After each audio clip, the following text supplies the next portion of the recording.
একদিকে এসআইআর আবহে যখন বিএলওরা তারা বারবার হুমকি হুঁশিয়ারির মুখে পড়ছেন, তেমনি বিজেপি নেতাদের উদ্দেশ্যেও কিন্তু হুঁশিয়ারি শোনা গেল শাসক দলের গলায়। এবার বিজেপি নেতাদের ঝাঁটা জুতো পেটার হুঁশিয়ারি দিয়েছেন তৃণমূলের বাঁকুড়া টাউন সভাপতি শিবাজী বন্দ্যোপাধ্যায়। গতকাল জেলা পরিষদের তরফে তৃণমূলের মহিলা কর্মীদের সভায় এই মন্তব্য করেন তৃণমূল নেতা, জানিয়ে পাল্টা আক্রমণ শানিয়েছে জেলা বিজেপিও। বিজেপির নামও ধাপ্পাবাজ দলটাকে 1 ইঞ্চি জায়গা এই পশ্চিমবাংলা মাটিতে এর বাড়া দিবে না, এটা আমার দৃঢ় বিশ্বাস। এই বাড়া বাড়ি থেকে বেরোবে, আর ওই বিজেপিরা যারা এসআইআর করতে যাবে তাদেরকে বলবে যে এখানে দাঙ্গা লাগাতে আসবেন না, এখানে অশান্তি লাগাতে আসবেন না। এই শান্ত বাংলা, উন্নতির বাংলাকে যিনি নষ্ট করতে আসেন, যোগ্য জবাব ছাটা এবং জুতা দিয়ে পিটাবেন আর গ্রাম থেকে বার করে দিবেন।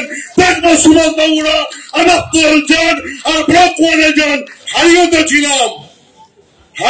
ছিলাম ওই কত বড় একটা বীর নেতা হয়েছে, হারিয়েছিলাম, আবার হারাবো, ভয় পাওয়ার কিছু নেই।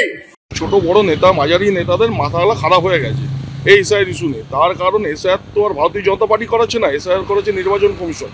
এরপর নির্বাচন কমিশন যেভাবে করাচ্ছে, মানুষের কাছে যখন বিএলওরা যাবে তাদেরকে যে ঝাঁটা এবং জুতো মারার যে নিদান দিচ্ছে, এবং ওদের বিদায় ঘন্টা বেজে গেছে। মানুষ এরপর একদম সম্মুখ সমরে তৈরি আছে এবং প্রত্যেক জনসাধারণ মানুষ এই এসআইআরকে সমর্থন করেছে। তারা প্রত্যেকেই বিএলওদের সুবিধার্থে কাজ করবে এবং তারা যোগ্য প্রমাণ দেবেন, এবং যারা যোগ্য প্রমাণ দিতে পারবেন না, এই তৃণমূলের নেতারা যেভাবে উস্কানি দিচ্ছেন, তৃণমূলের নেতারা যখন মানুষের দুয়ারে যাবে, সাধারণ মানুষ তাদেরকে ঝাঁটা জুতা দিয়ে সম্বর্ধনা জানাবে। ডায়মন্ড হারবারে মুসলিম ভোট বেড়েছে 128%। শেষ রক্ষা চাইলে বুকে পাথর রেখেও বিজেপিকে ভোট দিন। 2002-এ হিন্দু ভোটার ছিল 7,33,000, এখন 11 লক্ষ। 2002-এ মুসলিম ভোটার ছিল 3,40,000, এখন 8 লক্ষ। বিভাজনের রাজনীতি করছে তৃণমূল কংগ্রেস। শেষ রক্ষা চাইলে বুকে পাথর রেখেও বিজেপিকে ভোট দিন, বামেদের উদ্দেশ্যে বার্তা শ্রমিক ভট্টাচার্যের। পাল্টা সিপিএম এর কি বক্তব্য শোনাবো। শুধু যদি আমরা ডায়মন্ড ছকের কথা দেখি, যেটা পশ্চিমবঙ্গের রোল মডেল, 2002 সালে ভোটার ছিল 10,54,000। আজকে ভোটার লিস্টের যে চেহারা, তাতে প্রায় 19 লক্ষের কাছাকাছি এখানকার ভোটার পৌঁছে গেছে। সারা রাজ্যে যদি জনসংখ্যার বৃদ্ধি দেখা যায়, সেটা 4%। ডায়মন্ড হারবার এবং জয়নগরে এই বৃদ্ধির হার হচ্ছে 8%। 2002 সালে হিন্দু ভোটারের সংখ্যা ছিল 7 লক্ষ। 2025 সালে হিন্দু ভোটারের সংখ্যা হচ্ছে 11 লক্ষ। 2002 সালে মুসলিম ভোটারের সংখ্যা ছিল 3,40,000।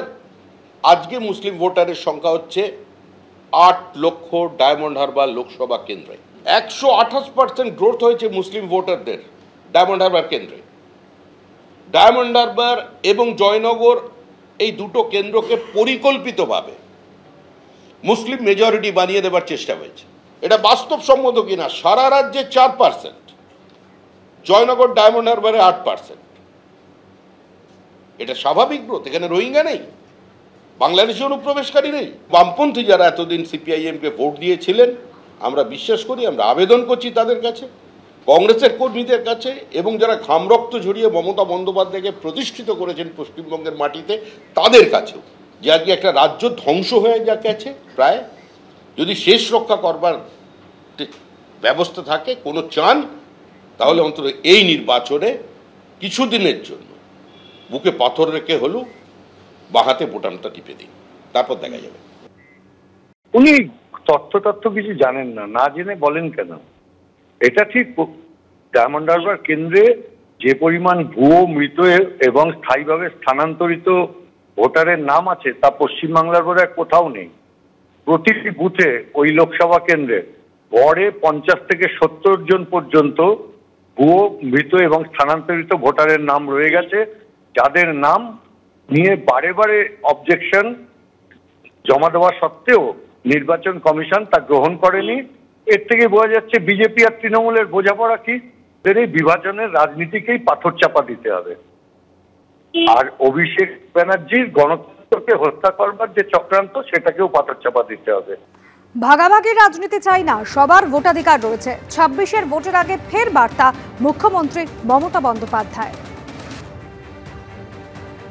कोई डिवाइड एंड रूल नहीं चाहिए और हर इंसान का जो डेमोक्रेटिक राइट है, जो जेन्युइन वोटर है, सब जेन्युइन वोटर ठीक से रहे।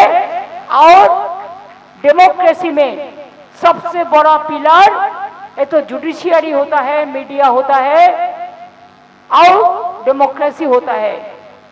इसको मजबूत करके रखिए। कॉन्स्टिट्यूशन में हर आदमी का एक ही अधिकार जो सबका लिए रहे, कोई डिफरेंस नहीं होना चाहिए।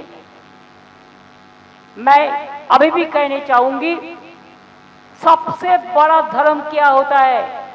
वो होता है मानविकता, वो होता है मनुष्यत्व।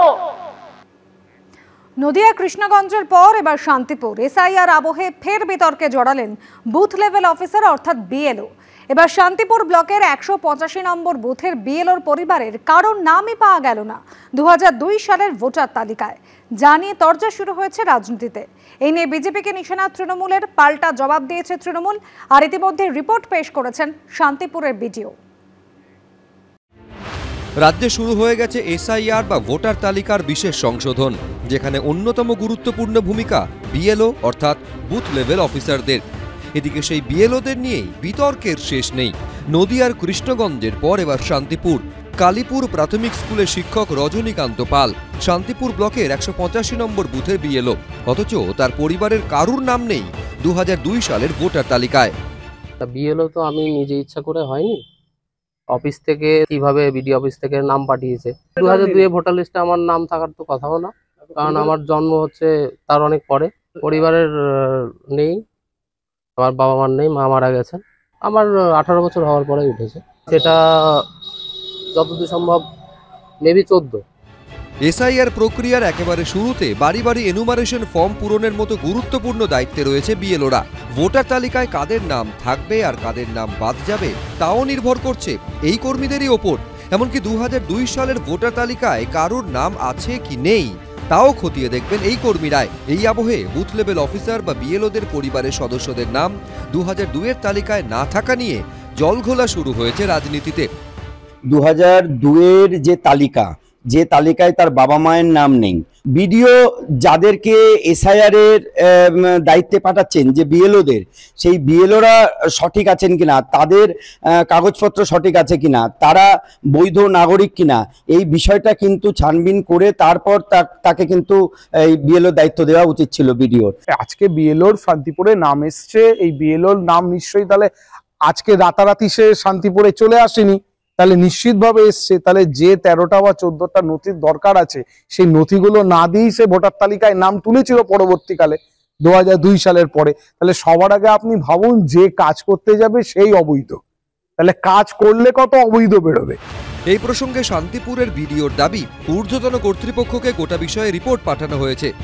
নির্বাচন দপ্তর থেকে এবং জাতীয় নির্বাচন কমিশন থেকে একদম বিধিবদ্ধ সরকারি কর্মচারীদের নিয়োগ করতে বলেছেন। তখন নিয়োগের সময় এই প্যারামিটার ছিল না যে 2002 রোলে তার বা তার পরিবারের কারোর নাম আছে কিনা, থাকলে হয়তো সেই প্যারামিটার তাকে নিয়োগ করতাম না।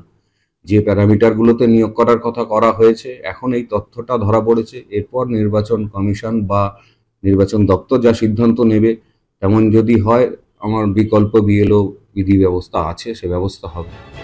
সব মিলিয়ে বিএলও বিতর্ক পিছু ছাড়ছে না কিছুতেই। সুজিত মণ্ডল, এবিপি আনন্দ, নদিয়া।